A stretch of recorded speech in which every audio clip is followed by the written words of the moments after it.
All right. What's that saying about no good deed goes unpunished? Something of that nature. Yeah. This is going to be, well, I say it quick. A short video. I say quick and then it ends up being 20 minutes, but no, it won't be 20 minutes. All right. Welcome back to DemButlers. I'm Cass. I'm Doug. And we are going to be here to just give a little feedback in regards to responses and comments that we keep receiving in our videos. As a caveat, once again, our journey is our journey. Yes. It is the process that we took. It is the research that we did. It is the team that we hired. Yes. And it is what we were instructed to do for our journey. And our journey might not be your journey. We try to make sure that we say that in every video, but I know that sometimes that when you are very communicative, such as myself, it might come off as I'm telling you, this is what you better do. Now, there are some processes that's just the law. Now, you might choose the speed or go below the speed limit. But once again, the law is still the law. You're still speeding just because you didn't get caught. Same thing. Anywho's. So as we like to say, there's been feedback in regards to I don't know about, never had to do a power transfer. I don't have to open up a bank account. You sure don't have to have $5,000 in it. Show me where on the Pensianado visa it says that. And are you doing the Pensianado visa? And are you doing it? So we're going to make this very clear. Under our attorney, Marcos Jimenez of CLP Associates. See how I dropped that receipt? That is what was requested of us to do, and we obliged. And before you comment, that's the lawyers we're going to stick with, and that's the lawyers we like. You can do whatever you want to do. Do whatever you would like to do. Required as under the Pensianado visa? No, you might be correct in that. I shouldn't say you might be. That makes it sound like that I'm negating that. There are very minimum requirements that are listed. But guess what is also not listed under the Pensianado visa as a requirement? Having that lease or condo signed. Yeah. Having a local Panamanian phone number. There are numerous things that are not listed as a requirement, but you're going to have to get them in order to receive that permanent visa. So when you choose to get them, if you never choose to get them, and if you choose to just ignore the comments that we're personally saying was our journey, that's always your right. But as always, listen to your professionally hired team. My husband and I mentioned something a little bit earlier, and he basically said that for us to have to place $5,000 to open a Panamanian bank account and to add $5,000 into the bank account was not something that was going to inhibit or hurt us financially. Our journey is not your journey. That's right. It is not the same. We spent more than $5,000. I wish I only spent $5,000 in the 4 weeks in establishing a residence and getting things done in Panama. So for us to have to open an account with a minimum of $5,000 was not going to hurt us financially. That is all. That is not a bragging. That is not a hoot-to-hoot. That is just saying that requirement was not something that we were not expecting. It was a no-go. It wasn't a go or no-go for us. And it was something that we were informed of way before we moved to Panama. Way before. We had money set aside for this journey. We knew what there was going to be some allocated expenses that were going to have to be taken care of. And that was one of them. Keep in mind, we left with nothing personal from our household. So we totally established a new residence in Panama that cost money. Also, another caveat is you don't have to do that. You don't have to do that. We did that, There are places you can rent that are already furnished. You might choose to locate your entire household and ship it to Panama. Our journey is not your journey. That's right. Everybody's different. Okay. And that's fine. I know that we're all watching other content creators and we're all trying to learn. That is the same thing that my husband and I did for numerous years. Absolutely. Yeah. We learned, we researched, we watched. But at the end of the day, you can research all the content creators and people on YouTube. You still need to listen to your attorney. Yeah. I don't feel... If you hire one. I don't feel that anyone out there that's listening to us is going to listen to us over their attorney. You better not. Please don't. I wouldn't. Again, that was our journey, our process. That's what we did, and we are very happy with the results. Yeah. Very happy. The opening up the Panamanian bank account for us also allowed us to use Yappy, which is routed to a Panamanian bank. So there were other numerous things because we're not a cash carrying couple. We don't like carrying cash. Hate it. But to be able to just tap that phone or send somebody money similar to Zelle was a benefit to us. So again, open a bank account, don't open a bank account, get the letter for your lease, don't get the letter for your lease, get the power transfer Or don't. electricity or don't.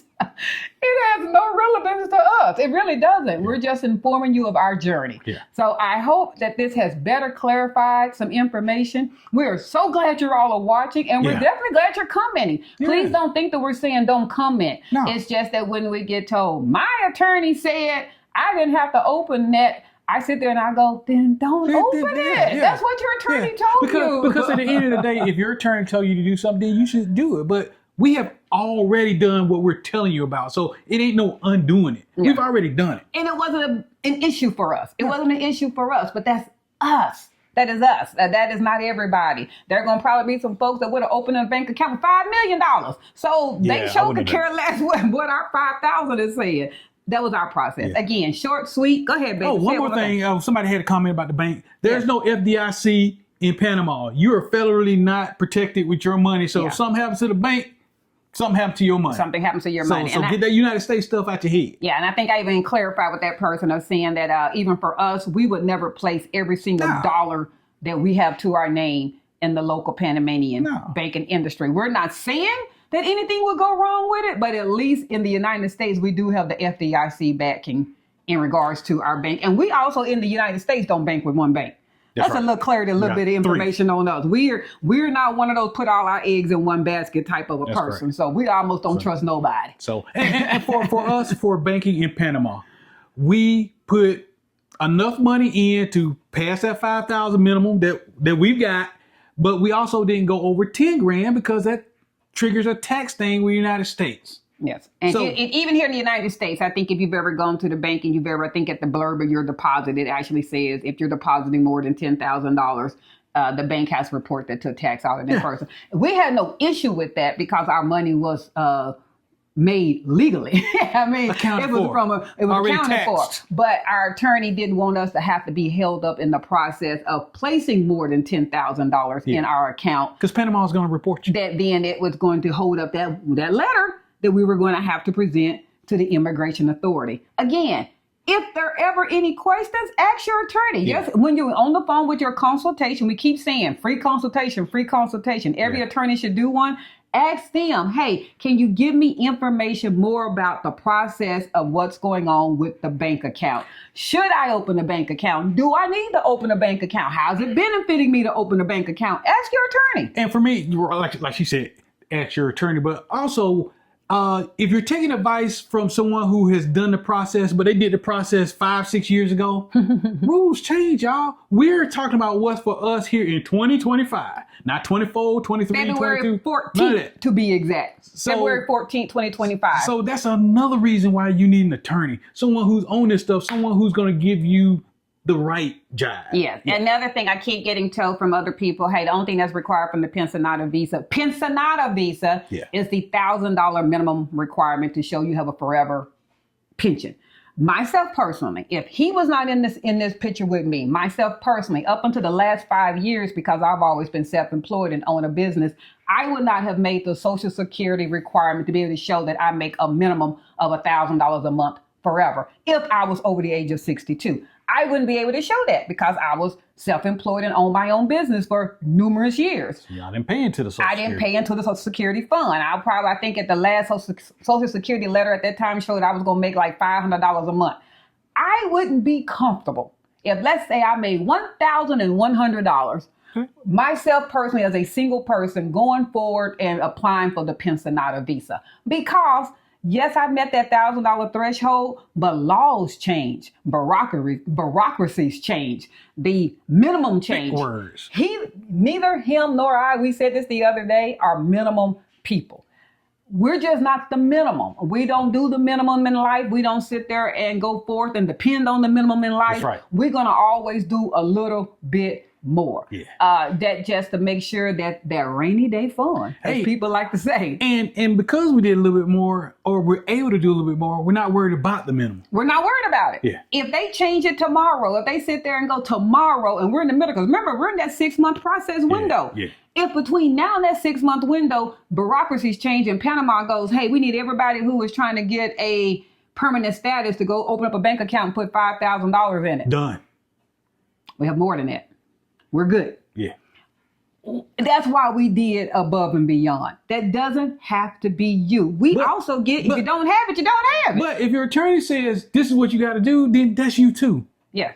And I hate for you to be cut short because you got information from someone who didn't do it, but what they failed to tell you is that they did theirs a couple years ago. Or they did a whole nother visa. And the rules changed. Oh, yeah, and a whole nother visa. A whole nother visa. The Friendly Nations visa is not the Pensionado visa. The one that you purchase property, I can't think of the names right now. I don't know the names because they don't apply It is not the Pensionado visa. Shoot, somebody who purchasing property would probably laugh at the fact that we're talking about discussing $5,000 minimum to a bank account because they had to purchase a property a minimum of $300,000. Minimum. So they're almost laughing at the $5,000. They're like, shoot, that's all y'all had to do. It's nothing. So, again, that was it real quick. And I don't think it ended up being quick. I think it still ended up being 5 minutes. But anyway, this wasn't a grant. This wasn't a rant. It was not a rant. If it comes out that way, honestly, that's how I talk. You can probably pick that up on my tone. I am not ranting. We're not upset. And we love our subscribers already. And if it wasn't for you all, these questions wouldn't be getting asked. That's right. And we're glad that you're watching us and you're taking something to heed as to what we're saying, to the point that you're going to other channels and asking them the same thing. Yeah. Do that if you want to. Don't do that if you don't want to. But a lot of the other YouTubers are real quick to say what visa they were under. Yes. And so it's hard for them to answer your question about the Pensianado if they didn't do the Pensianado. If they didn't do the Pensianado. Or they did it many moons ago. They did it, but they did it many moons ago. Yeah. Or they don't tell you that they have a birthright citizenship. Or that they have property there. Or there's all other kind of things that they don't tell you. But your attorney will let you know everything. Please, y'all, just get an attorney. Just get an attorney. Use us for a guideline. Use other people. But in the end of the day, get an attorney. Get an attorney. And get a professional to get you your visa. And keep in mind, even if you cannot necessarily hire the attorney right now, that free consultation is going to answer all these questions that you have. Yeah. So that your 30 minutes isn't wasted. If you don't do nothing but take down all these different content creators that you're watching and take down what they said and ask them their questions. And write out all your questions. I mean, write them all out. And be short with it because you got to fit it all in that 30-minute consultation. And ask an attorney. Ask the attorney. And keep in mind, they're not going to give you every single answer for, I shouldn't say for free. Their whole goal is to answer as many of your questions to see if there's a mutual fit. That's right. To see if not only do they want you as a client, as do you want them as an attorney. So if they're not going to necessarily sit there and tell you, and this is what you need to do during that 30-minute consultation, they're going to answer your question in a quick fashion and then see if that's something that y'all would like to do. So I want that to be very clear. Don't think that your 30-minute consultation is going to be, can you tell me the steps I need to do to get my Pensianado visa so I don't have to hire you and I can eliminate you? And they're going to say, well, have you looked it up? Have you read? Their goal is to have you hire them. They're going to answer your question truthfully, but they're not going to give you every step and process. That's really what we're doing.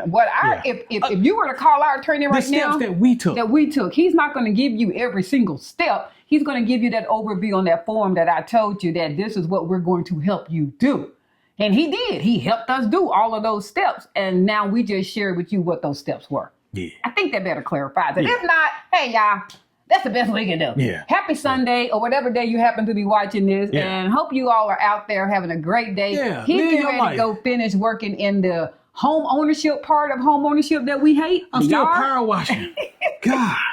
And I have the grands here, those grands you always hear about, and we getting ready to get ready and go to a birthday party. So that's our day. Keep enjoying life. Yes. Until then, like, share, follow, comment. Subscribe. And with that, we're out. Peace.